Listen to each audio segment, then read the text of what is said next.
So I played a game a few years ago. I play quite a few games. Oh, thank you, New Jersey. But this game has stuck with me ever since.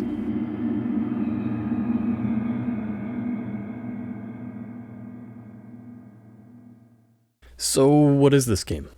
Ico is a puzzle platformer released in 2001 for the PlayStation 2. It didn't sell particularly well in North America, or really worldwide for that matter, and has been vastly overshadowed by its younger sibling, Shadow of the Colossus. But it's been cited as an influence by several game creators, including Hidetaka Miyazaki, who changed his entire career at 29 to make video games. He went on to create a little series known as Dark Souls, and some others. So how did I end up playing Ico? I've heard of the game prior to playing it, but it wasn't up until I heard a certain song from the soundtrack that I became somewhat interested in it. However, I didn't have a copy of the game. So what did I do? Nothing. I actually sort of forgot about it until early 2021, almost a whole year after I heard the song. Someone locally was giving some games away, and in that lot was Ico. So I was lucky enough to get these old games for free, which I'm very thankful for, but I am shocked they didn't end up selling some of these games. Anyways, this is my copy of Ico. Nothing all that special except this box art's awful. The North American release has some of the most generic box art I've ever seen for a video game. No wonder it didn't sell all that well here. The Japanese and European releases have way better box art. So here's my Japanese copy of Ico, and this is just gorgeous. I got this off of eBay not too long ago, and I absolutely adore the box art. Well, let's just pop in the game and get started. So just a heads up before I get into it, I'm going to be talking about this game in its entirety, so full spoilers are here. If you plan on playing the game, feel free to come back and watch this later. As soon as we pop in the game, we have a cutscene. A boy with horns is being taken by some masked men on horseback to this large castle. That's it. No voice lines, just the ambience of the forest and horses. Also, the boy's name is Ico. It says it on the back of the box. And the front. And here we are. Let's start a new game. So we're on a boat with some soldiers of some kind.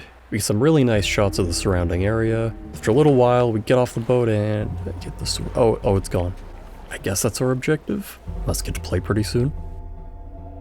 Okay, maybe not. So this guy uses a sword to move some statues and we're going... Oh, it's this... I used the sword! That's why I said get the sword. Okay. I'm not even joking. Like, when I played this game, I thought the get the sword text was a bug. Like, I legitimately thought that was the objective. Now we're in a large room that is not at all creepy, and this thing opens and they put Ico inside. Do not be angry with us. This is for the good of the village. Dude just put me in an ancient alien object, said don't get mad, and left. After that, the entire ground lowers and our coffin thing falls and breaks open. No, we do not get to play the game quite yet. So there's this grainy filter and Ico is going up some stairs and sees some goopy stuff in a cage. Turns out that goopy stuff is a person, and oh no, we got consumed by the goop. We are suddenly back in the coffin room, and finally, we have control of Ico. The first thing you'll probably notice, or not notice rather, is the lack of a HUD. This is completely intentional and actually a major design point. Team Ico's director, Fumito Ueda, calls this subtracting design, which, as you'll see, takes everything into consideration to create more immersion. I'm not going to go into detail on every design decision, but this is one of the biggest ones. Okay, so no HUD, no waypoint, no map, nothing. So what do we have? Well, we have a menu and controls, and that's nice considering there's no tutorial. The range of camera movement is actually very generous. It's not quite a third-person camera, but it's almost like an on-rails camera, moves around the room. But hey, we can zoom way in to see in our tiny TVs from 2001. We find a lever near the top with our extreme camera range and just leave. Yeah, I don't know if there's a prison or a tomb, but it's not that hard to escape. We learn to jump and climb, which we're going to do a lot of. And hey, this looks familiar.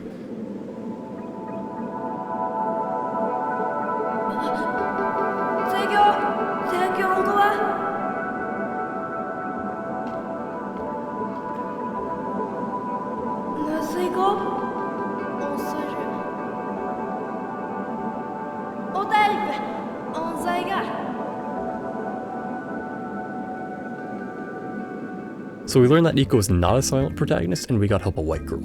Climb up to this window that's suspiciously open, listen to some wind noises, and look around. Go back in, and hey, a lever.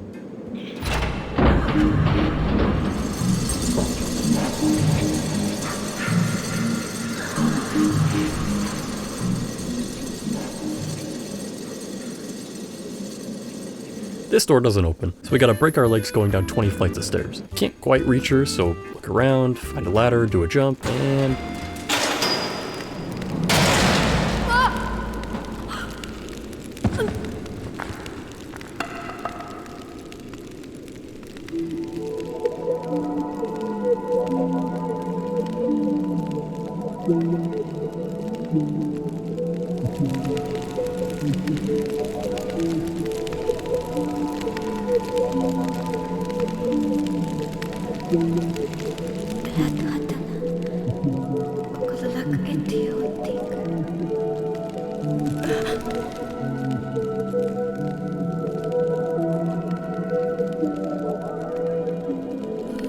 生上合格生や合格生って孫子大学生一元工じゃ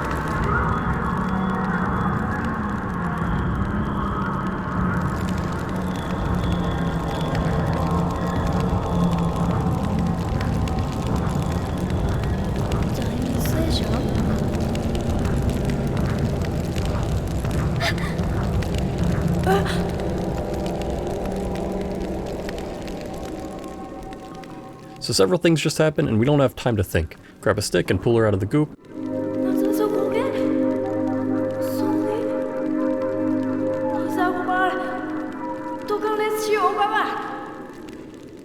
Too dangerous, so we gotta whack the darkness with the stick. Alright, so back to the million things that just happened. Iko is not the only kid with horns, and he was meant to be sacrificed. The girl speaks in hieroglyphs and is the main target of these shadow creatures. Also, she can open these doors.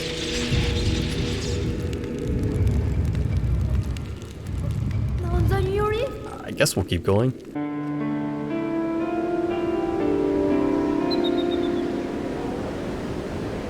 We see the girl sit on this glowing couch of some kind, and it looks like there's room for one more. Let's take a seat.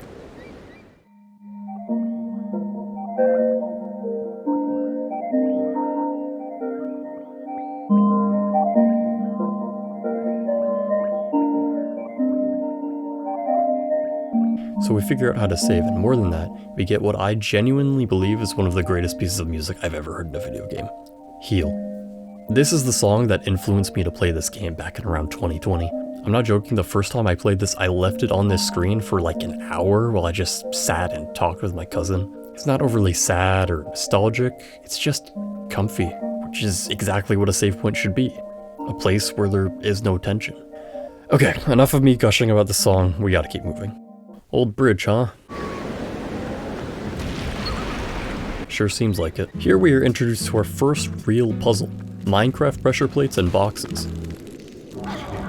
Shadow Dudes must have liked that box. So I didn't quite touch on the combat in the first encounter, so here we go.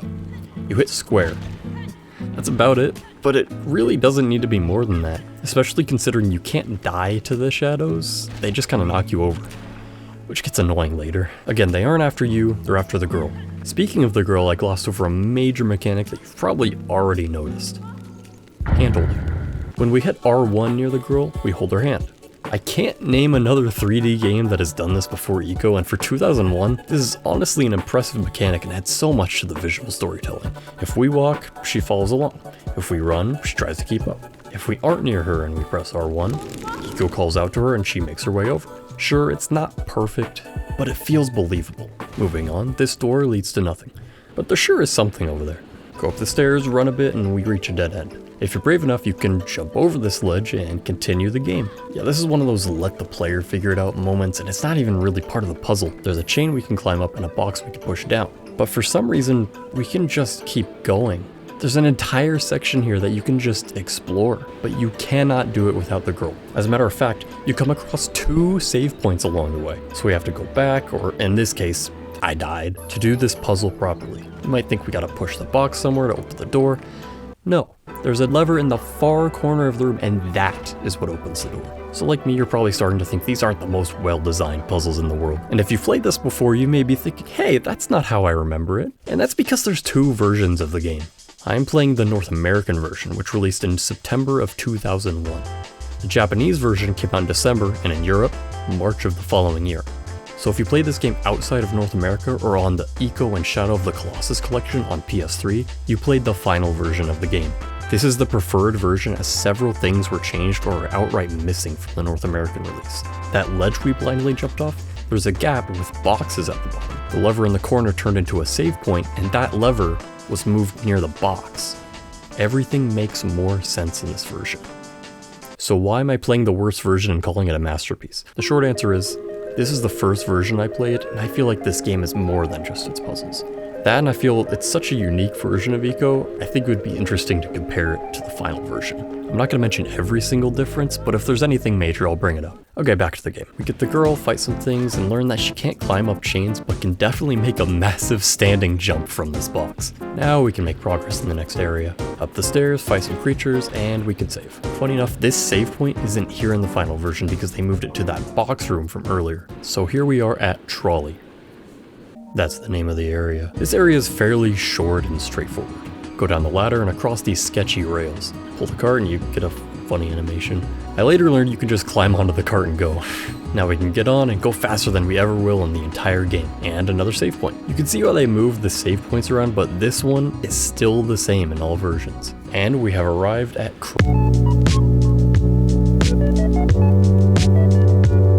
I consider this the first real puzzle of the game. I know I said that earlier, but this is the first one that actually challenged me. Jump over a gap and we have a new platforming mechanic. Ledges. Climb across the ledge and we have a lever to pull.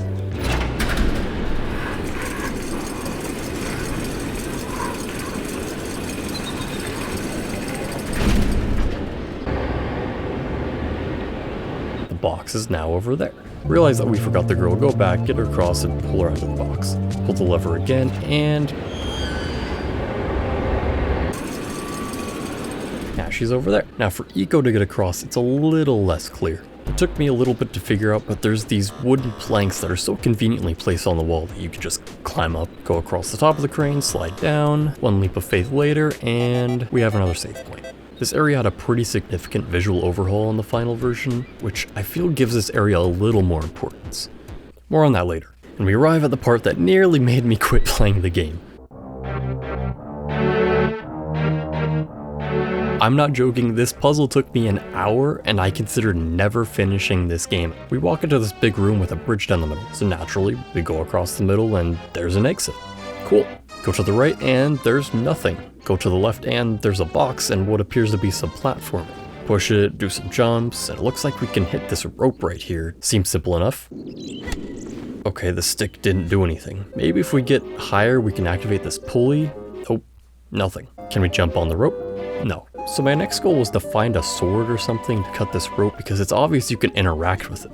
I can go on and on about what I spent the next hour trying, but I will tell you right now, the puzzle I'm trying to do is impossible at this point in the game. No joke, they could have blocked this area off and it would have no effect on the puzzle they want you to do. This doorway is my biggest criticism of the entire game. Now you're probably waiting for me to say, oh, they must have fixed it in the final version, and they absolutely did not. It is the exact same. Now I understand, game design is hard, and this doorway is important later in the game, but they definitely could have come up with like a small puzzle to open the door or something. Alright, let's do the actual puzzle. We can climb up these ledges and get to the rafters. You're able to explore quite a bit up here, but there's really nothing. No items to pick up, no rope to go down, nothing. There's this chandelier in the middle, and if you're particularly curious, you can jump down it.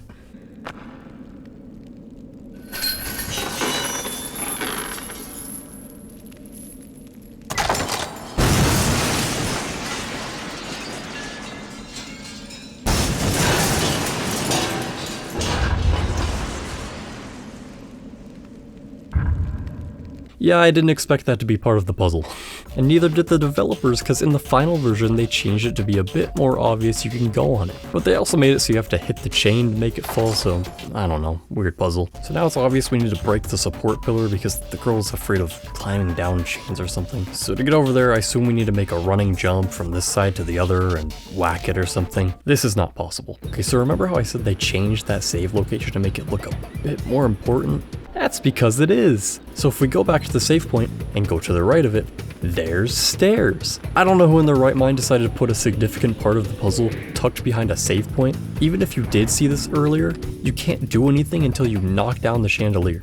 This is my second biggest criticism of the game, and I hope you can understand why I nearly quit here. Now I'll give the final version some credit. The girl will call out to Eiko and point to where you need to go next, which is honestly a damn mystery as to why that isn't in this version.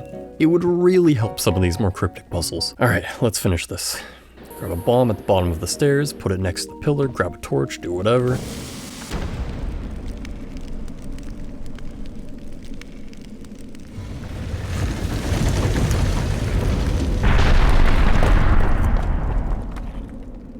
Save on the way up because I'm not doing this again. Okay.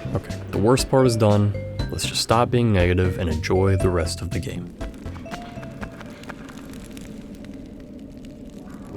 Thankfully, we can run past these cryptids and open the door, killing them instantly. Finally, we're outside. There's some bombs on the left and oh my god, it never ends. There are so many shadows here that it is genuinely impossible, so we have to just run. But you know, the girl and Eiko looking back in fear is a nice detail. This is probably a good time to talk about death. I did mention earlier that the shadows can't kill you, but they technically can.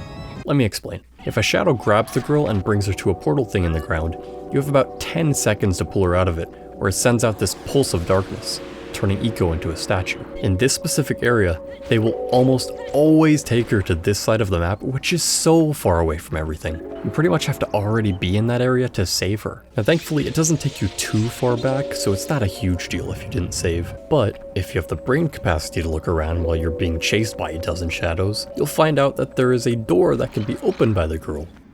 It's just that easy.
So we get a pretty big lore dump. The girl's name is Yorda, and I'm so glad I don't have to keep saying the girl anymore. The lady is her mother and does not like Eiko. For some reason, she tells Eiko to leave even though he was put here against his will.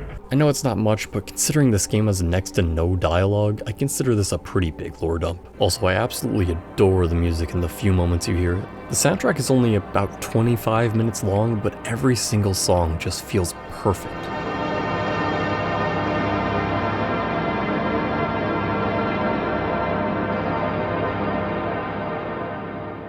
I go to save and Yorda just kinda runs away. So I followed her and noticed she went to every single one of these pillars. I believe this is the only time this version of the game gives you a hint for a puzzle. So after that we save at the main gate and start pulling all the pillars. They all light on fire and nothing. I kind of ran around for a bit and tried to see if something opened, and there's nothing you can do here. So I went back and noticed all of these are lit up now. That's when it clicked with me. We gotta go back up to the bombs, take a bomb over this blocked off area, light up the stick on the fire, and... sick.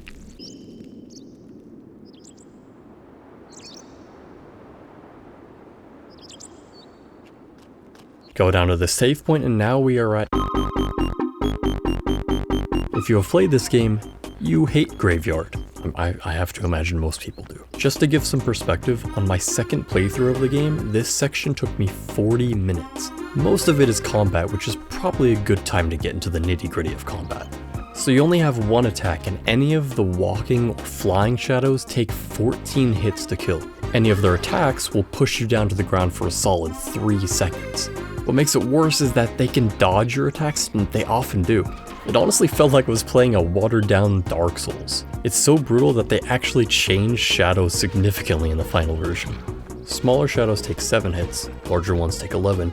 They're all less aggressive, and the little spider shadows no longer do damage. In this particular section, while combat is not required, it is incredibly difficult to do without fighting. There are 3 large enemies and a bunch of spiders, which is made worse by the fact that if a shadow gets Yorda into the portal, that shadow respawns at full health, which honestly made me feel like there were 2 or 3 waves of enemies because of how often that happens.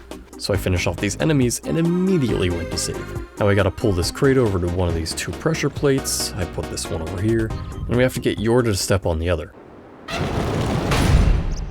She can be a little stubborn. Now we can enter the building. Looking around, there's not a whole lot here, but there is this chain, so we climb up. Bro, I haven't even figured out what to do yet. Go out the top. Oh, there's the other box. Push it down because that takes priority. Pull Yorda out. Now there's 4 big enemies. At this point, I'm done trying to fight them, so I go back and forth between pushing the box and saving her. Eventually, I'm able to open the door, and that's done. So I'm gonna be honest, both times I played this game, this is where I got stuck. We need to raise this floor, so we climb up, go out the balcony, go left, and now we're shuffling along walls and climbing ladders. We have to do a jump off the ladder onto this chain, which raises the floor. Simple enough. But Yorda, under no circumstance, will stay there. You cannot climb up there, and there is no box to push over. So instinctively, I go back to the ladder I jumped from because surely I'm missing something. I notice while shuffling along the wall that there's a ledge that I can land on, and I was successfully able to jump onto the ledge.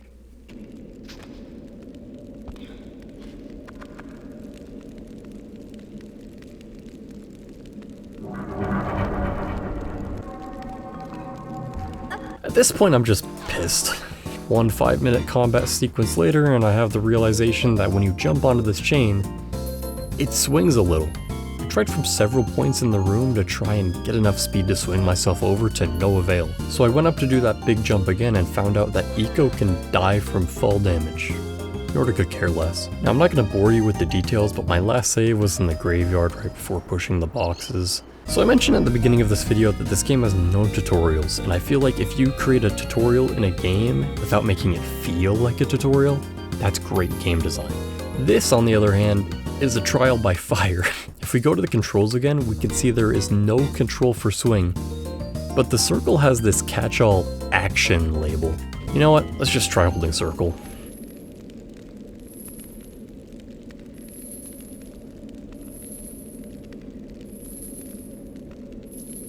This is how you swing. There is no other way that you could figure out how to do this. Honestly, even just having a red circle on the ground below the chain would have helped significantly. In the final version of the game, they actually kinda did this. There's now 4 blotches on the ground, and one of them is larger than the others. So finally, we can make it out of here. This is Windmill, and honestly, this is one of the most unique and gorgeous places in the game. The sounds alone are worth staying here for a little while. Waves crashing, birds chirping, the pitter-patter of your feet running across the grass. The only thing this place is missing is a damn save point. This is one of the only times I looked up a guide because if you die here, it's all the way back to the graveyard. You might be wondering, this place seems so serene, how could you possibly die? We have to climb the windmill. So climb onto this ledge, or if if you're on the final version, the opposite side. That's literally the only difference. I don't know why they did that. Do some sidestepping and a little more climbing, and now we have to make a pretty risky jump onto one of the spokes of the windmill. But we have to keep going right so we don't fall off at the top. Make our way down, hit this lever, have Yorda take a leap of faith, and get some well-deserved rest. This next section has a small puzzle, and while it doesn't have a name in the game, it's officially called Sunbeams Through the Trees. But I'll just call it Sewer. You'll see why. Climb up the chain.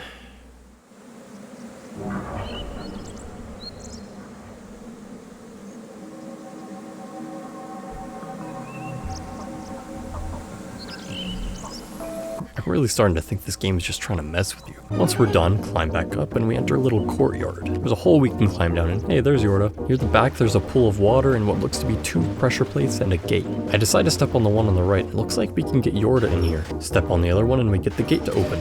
Simple enough. I instinctively climb this pipe despite there never being a climbable pipe before this. Do a big jump across and there's a very sudden action angle. I don't know, that's there for some reason. This part I can definitely see people getting confused because now we have to get Yorda out of the sewer. As it turns out, we can pull her out of the same hole we fell into. There is never another time we do this. Now we can open this door, which is honestly kind of in a weird place, and get to a section with an actual name.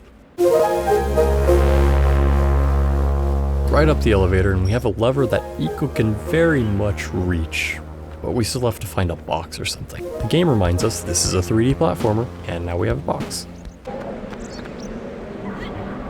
Honestly, despite the shadows being extremely annoying, I feel it creates a larger emotional connection with the characters. I'm more inclined to kill them the further we get, just to save Yorda. That or I have Stockholm Syndrome, I don't know. With the box, we can now pull the lever, which drops this chain that I didn't even know was there. Push it back and we can get ourselves back up to the save point. And now it's time to climb more walls. This wall is actually kind of annoying. There's this pillar here and it just stops you for seemingly no reason. After thinking there was nothing I could do here for 5 minutes, I found out you need to stop holding left and hold down. If you've played a 3D game in the past 20 years, you know not to press down while on a ledge. The game wants to make it very clear that as soon as you touch the ground, the shadows spawn. Thankfully, they're not going for Yorda, so I have no idea why they decided to show this. Climbed down the chain and I died 3 times trying to swing into this window. Kill the shadows and push these boxes down in whatever order you want and we're back to the sewer. At this point in the game, going back to an area isn't all that interesting. It just feels like they're giving you the runaround to make the puzzle longer rather than being clever. Like, all I want to do is extend a small bridge. Why do I have to do this? Hit the lever and it's not even a bridge, it's just a funny platform. And we once again get the game's signature dish. Separation anxiety. We don't even need to fight these things. Grab her and hit the door. Go a few steps, head another door, and we are approaching East Arena. This is where I feel the game gets much more interesting. Everything before this was an introduction and it was just starting to feel a bit dull. We make our way along this very long wall and there's a lot we can see here. The mainland where we came from, the West Arena, parts of the castle, and the sense of scale. As soon as we get into the arena, we are immediately shown our objective. A sword. I honestly really enjoyed the puzzle design here, aside from like one part, I'll get to it. We grab Yorda and lift her onto this circle platform which raises some stairs. This is pretty cool, but some shadows spawn. This is the part I don't like. By some miracle, I'm able to open this hatch and lift Yorda up to it before the shadows get to her. Now we're in this really chill area with this bizarre looking satellite dish and a save point. Oh, I guess it's a reflector. Go up this ladder and there's a lever.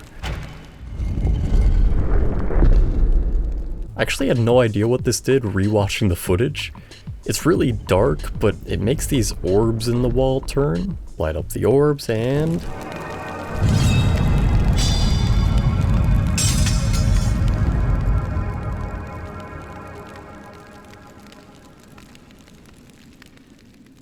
I would totally run and get the sword, but Yorda is just out here and I fear what might happen if I leave her. Unfortunately, bringing her in doesn't seem to make much of a difference. After that, I make a safety save and we finally have a new weapon.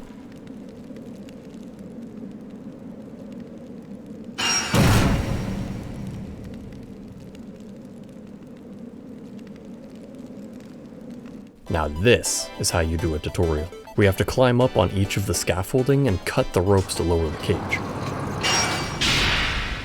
In addition to being able to cut ropes, the sword does twice the damage of the stick, which makes the shadows a cakewalk. The only downside to having the sword is that we can't use it for any puzzles that involve transferring fire.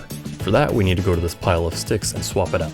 It's a little annoying at first, but it actually makes for some clever puzzles. On the left side of the arena, there's a blocked off doorway and above it, a rope. Go up to cut the rope and we can enter. I actually really enjoy the puzzle design here. We have to climb all the way up to the top along these ledges. If you mess up, you slide back down. It's kind of like a maze. You're constantly jumping up and dropping down and trying to find the correct path. It can be a little tricky because of the camera affecting your movement at a few parts, but once we make it up, there's another door to go through. There's just a small puzzle here where we cut the ropes to bring down the bridge. Oh, but we're getting more than we bargained for. There's a door that leads to a lever, and now the waterfall is gone. We can do a little jump from here and pick up Yorda. Go back up, bring her across the bridge, and we find out Yorda has an entirely new power to create bridges. This is never really explained and only happens a few times, so don't think about it too much. We can pull this lever over here, which finally reveals these torch lighter things. I still don't know what to call them, but we have to bear the torch here and light them up.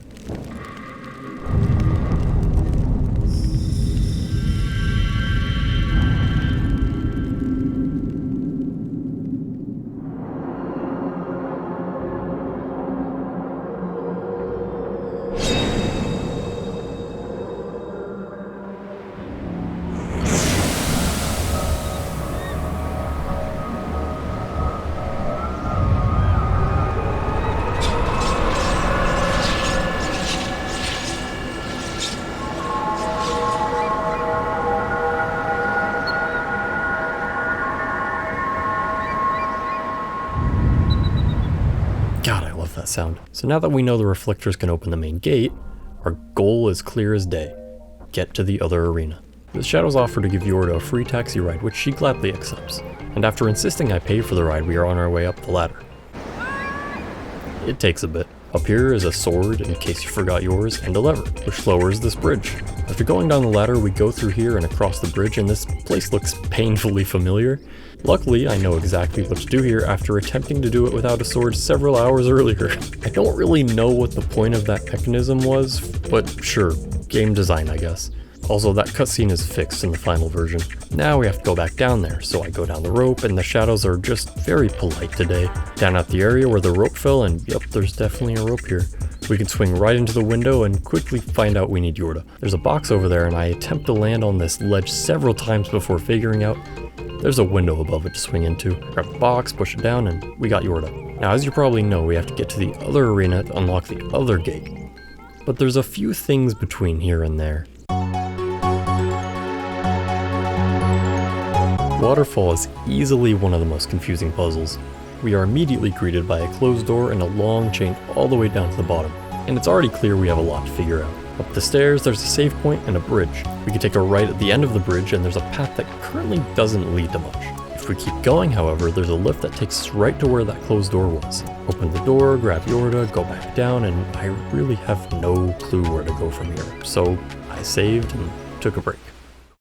When I came back, I remembered there's a door at the bottom that only Yorda can open, so I brought her down there and she doesn't swim. I wandered around aimlessly after this, just seeing where I can get to, and I discovered this little ledge that, if you're persistent enough, you could climb up it and bring Yorda with you. This is not intended by any means. As a matter of fact, everything I did up until this point was not the intended route. Remember that closed door near the beginning? There's a ladder in a dark corner to the right of it that you're supposed to climb up to swing over to this section where there's a crate that you could push down so that you could pull yourself and Yorda up. I probably would have made this a bit quicker, huh? Regardless, we're here now. So we climb up and up again, and this looks like an empty room. There's a ladder down here and some bars to climb across. And more bars. And more bars. Yeah, we have to go around the entire room. It makes sense that in the final version, this puzzle is very different. You go up the ladder like usual. The first bar is broken a little, which makes no difference. The second bar is the same, but now there's a lever, which activates this piston-like machine. If you go on the piston, you get launched up to a ledge, and you can keep climbing up to get to the end. Does it take longer? Sure. Is it cooler?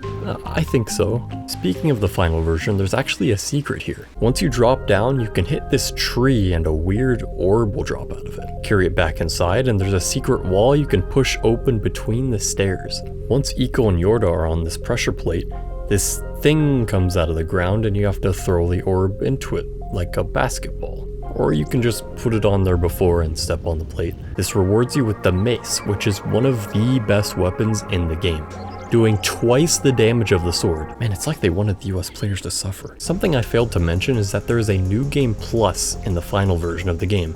And if you do the secret in New Game Plus, you get a lightsaber. This is the most powerful weapon in the game, doing over twice the damage of the mace. It one-shots nearly every enemy. The only issue is it's very short. But if you're holding Yorda's hand... This is a kid's game, why would you do this? Now that I've shown you weapons that I cannot get in my version, let's continue. Once we've dropped down, there's this little grassy area and a canal of flowing water. There's a box that you have to push into the water, which goes all the way down to the bottom. And if you're really observant, there's a lever to the left of the stairs that opens the door. It took me nearly 30 minutes of wandering around to figure that out. Also, I kept missing this jump across the canal, which is required. Yeah, this part can be pretty annoying, which is why they also changed it in the final version. There is now a wheel and some boxes you can platform across to get to this top area. In my version, you have to make a huge jump and go up a ladder to get there and turn this thing. This stops the water and now we have to go all the way down to the bottom, saving on the way, and get this door open. We get a great view of this really cool cave/cliff area. There's a few precarious jumps around this area, but I noticed myself just walking around with Yorda and taking in the scenery. That is until I went down this lift and saw a save point, which I ran towards immediately. While we aren't quite at the arena yet, we've arrived at this cliffside area named... This area is fairly linear. It reminds me of something you'd do on a 2D platformer or something. Go up a pipe, push this tower, climb up, make a jump, and hit the lever. Simple enough. Now we enter a cave and this whole set piece looks fantastic. I'm very much enjoying these sightseeing areas. As we exit the cave, we come across a hand crank elevator, of which this is the only one in the game. And just like that, we are at...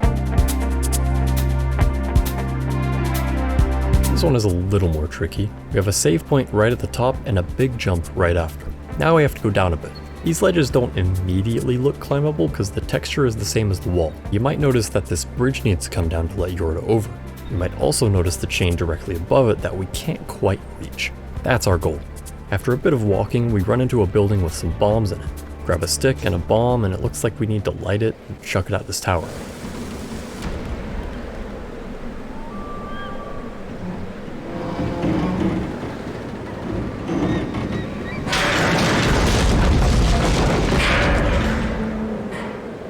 It's honestly a miracle that didn't destroy more.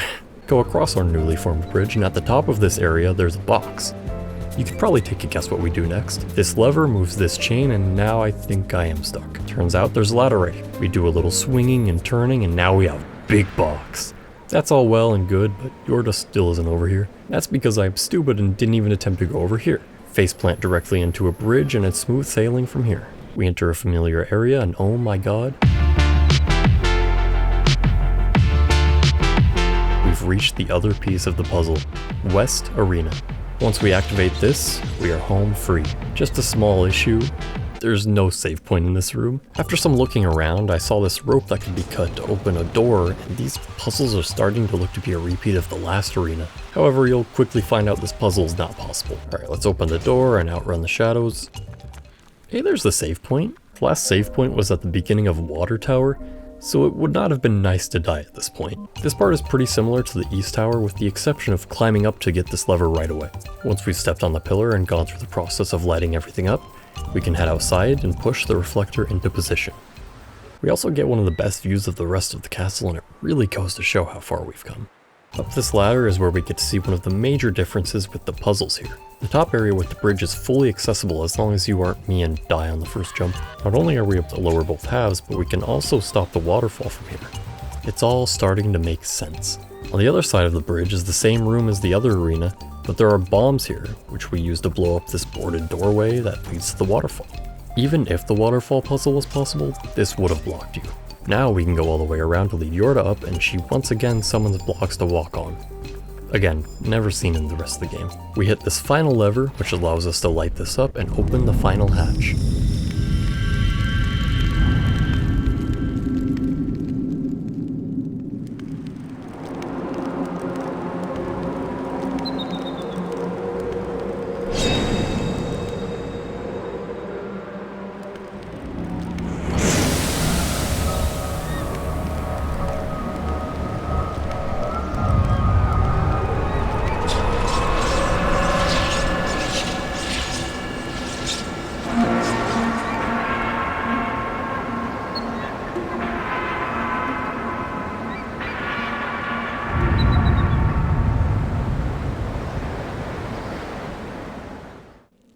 With both doors unlocked and the top door open, it's finally time to make our escape. I have a huge soft spot for this game. It's so mysterious, yet beautiful in its presentation. And as we lower the final bridge, give Yorda one final taxi ride, and sit on the couch for the last time, it's time to say goodbye to this castle.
I actually couldn't bring myself to run here. The controller vibrates as she struggles.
By some miracle, Eco survived.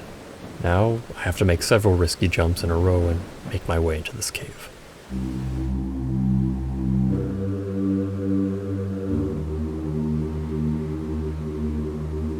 As I pull this lever, I realize there is no save point, and without Yorda, it seems very unlikely I'll be able to. Beyond this gate are several water wheels, and this whole section is brutal. There's many risky jumps, and if you miss any of them, you're back in the water and you have to try again. After I make my way out, there's a cliffside that also has some fairly tight jumps, which I missed several times. Thankfully, the game autosaves at the beginning of each new area if you die at this point.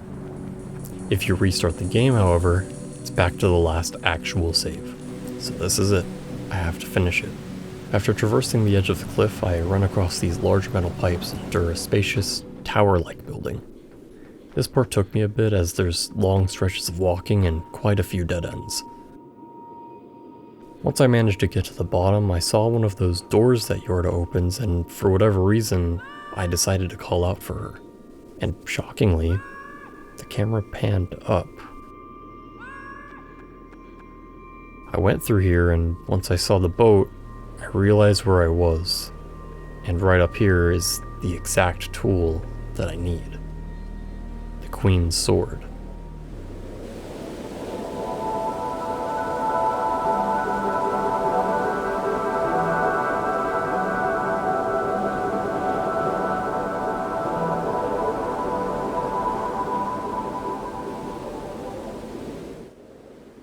This is what they used in the beginning to open this door, and with that, I went to do the same.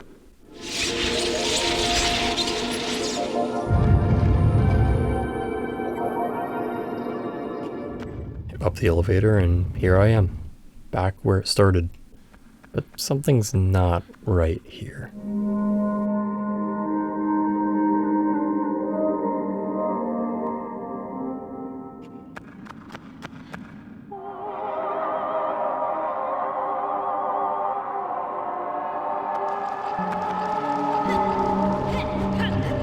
These shadows are new, different. They fly around and dodge very quickly. Not only that, but they resemble Eco, and as I took them out, these started to light up. At this point, it became very clear. This is a tomb for horned children, and every single one has a child in it. I just hope that somehow this puts them to rest.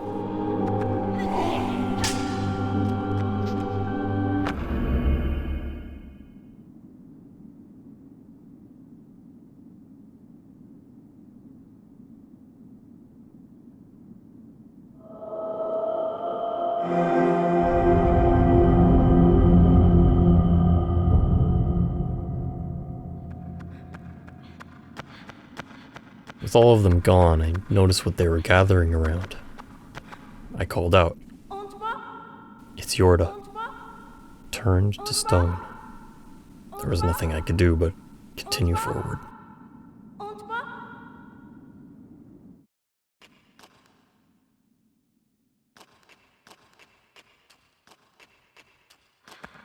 I noticed what looked to be a throne at the end of the room, but there's nothing here.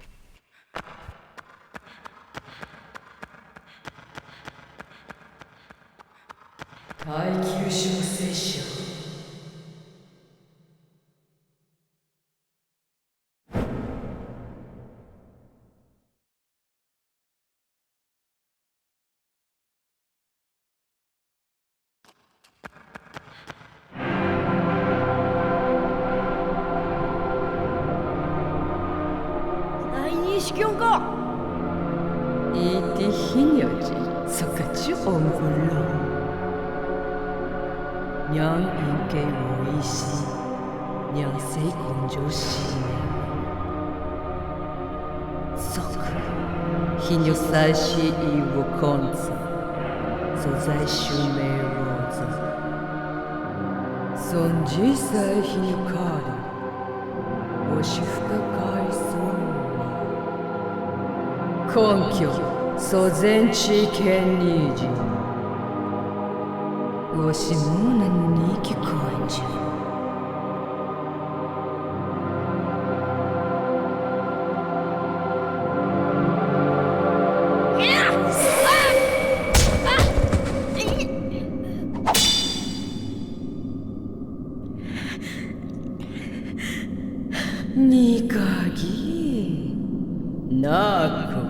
以역시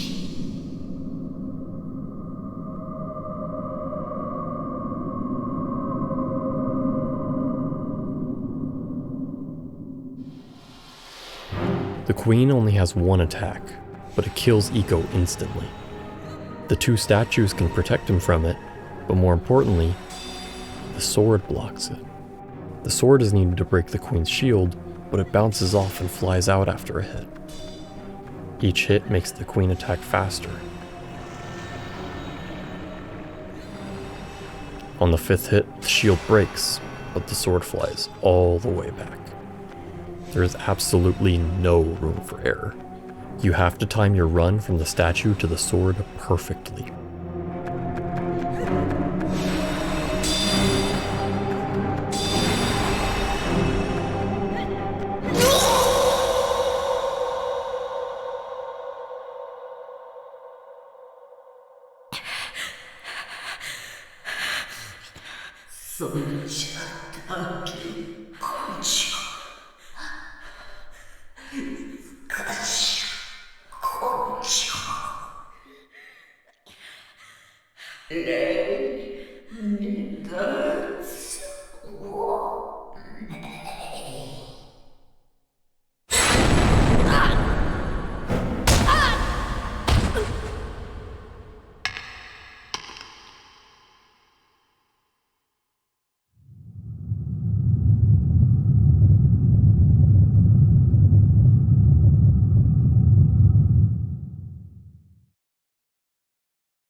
was Ico.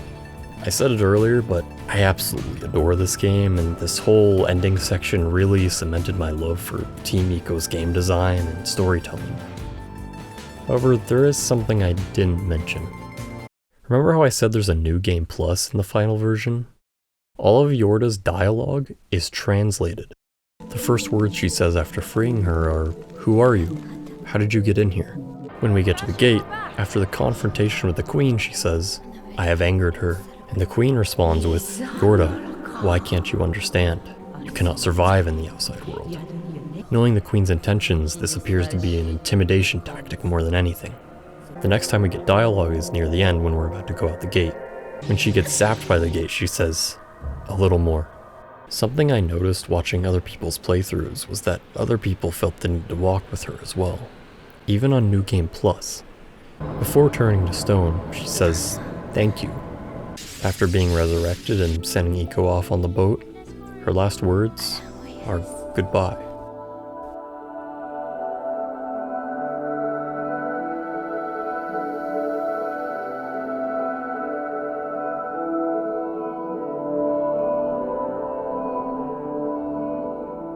I really don't have much else to say. This is one of those games that I didn't expect to fall in love with, but after playing it once, it just hasn't left my mind.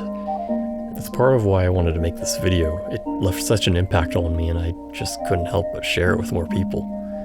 I hope that this gives some of you a different perspective on video games and how they can be a bit more than just fun time wasters. They can be art. But there's one last bit of the game after the credits.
い